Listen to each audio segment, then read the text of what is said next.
Eğer bir hata yaptıktan sonra yanaklarınızda ve alnınızda bir yanma hissediyorsanız, bedeniniz ilişkilerinizi onarmak için son derece sağlıklı bir sinyal gönderiyor olabilir. Fakat o uyarılma sadece göz çevresiyle sınırlı kalıyorsa, yüzümüz izimizi taşır. Termal kameraların kullanıldığı bilimsel araştırma, kendimizi suçlu hissettiğimizde kan akışının yanaklarımıza ve alnımıza hücum ederek buralarda belirgin bir sıcaklık artışı yarattığını gösteriyor. Ancak konu utanca geldiğinde uyarılma göz çevremize sıkışıp kalabiliyor.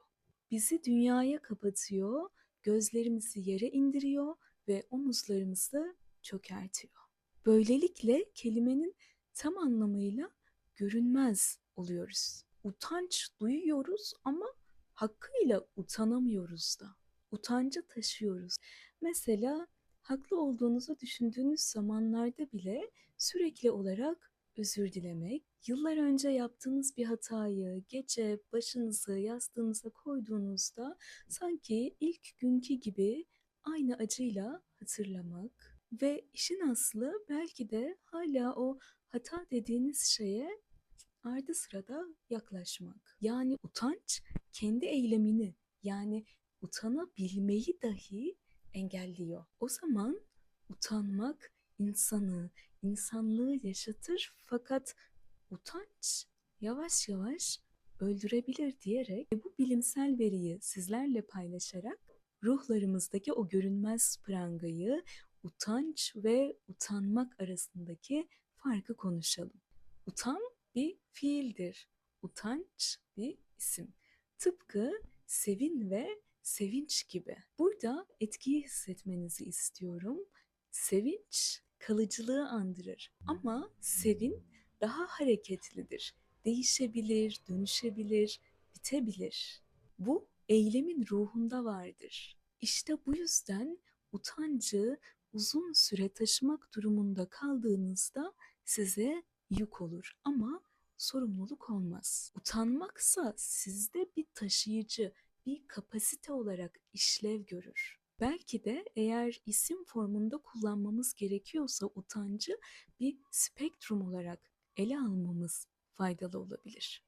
Günlük dilimizde haya da dediğimiz o utanabilme hali aslında insanı ve insanlığı, ilişkilerimizi yaşatan muazzam bir kapasitedir. Utanmak kendimizle, vicdanımızla ilgilidir. Sınırlarımızı, değerlerimizi biliriz. Bir hata yaptım, bir sınırı aştım deriz ve bu bizi harekete geçirir. O an kala kalsak da durdurur. İşte bu eylemdir. Hayır, bu kişi ben değilim eylemi. Bu bilimsel araştırmada da görüyoruz ki sağlıklı bir mahcubiyet ve suçluluk duygusu insanı onarıcı davranışlara yöneltebiliyor. Tabii bu çalışmada suçluluk, utanç, mahcubiyet ve gurur duyguları var. Yani utanç ve utanabilmek, utanmak gibi bir ayrımla anlatılmıyor.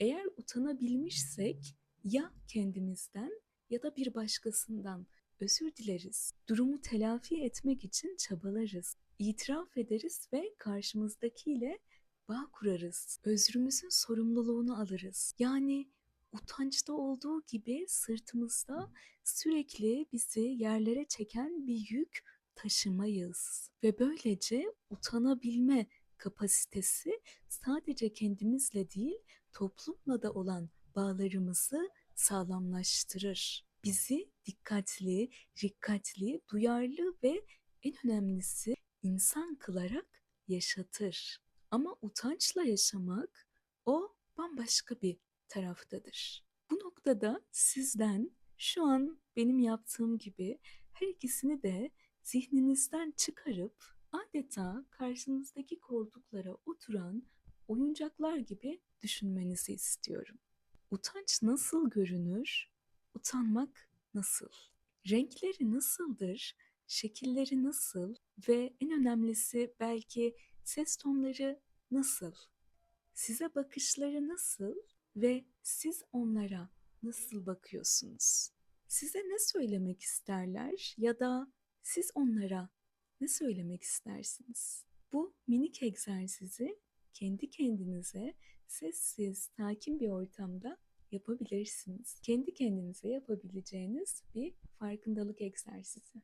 Utanç bir hata yaptım demez çoğu zaman. Doğrudan özünüze saldırır ve ben hatanın, ben kusurun, ben yanlışın ta kendisiyim der. Sizi değersizleştirir. Davranışı değil, doğrudan sizi hedef alır. Şimdi dilerseniz gelin ampirik verilere bakalım. Yani deneysel araştırmaların verilerine. Klinik deneyler utanç duygusu tetiklenen insanların çalışma belleklerinin yani odaklanma ve zihinsel kapasitelerinin suçluluk duyanlara kıyasla çok daha ağır bir şekilde felç olduğunu gösteriyor.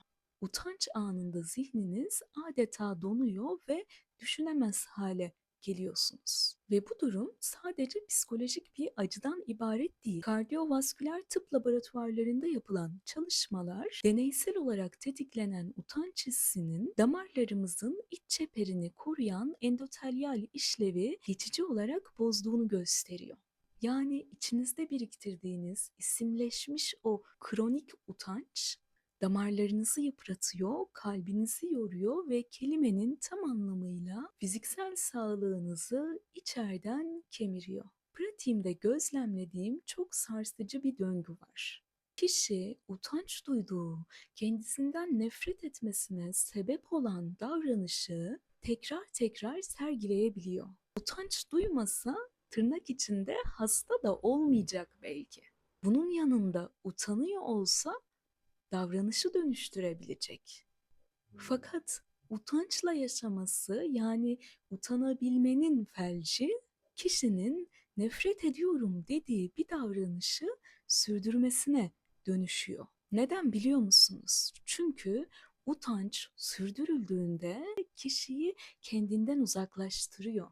Kendinizden o kadar nefret ediyorsunuz ki o acıyı uyuşturmak için yine kendinize zarar veren aynı tanıdık döngülere sığınıyorsunuz. Utanç duyduğunuz şey kendinizle bütünleşiyor ve ayrışamaz oluyorsunuz. Ve içinizdeki o ses muhtemelen sizin sesiniz değil.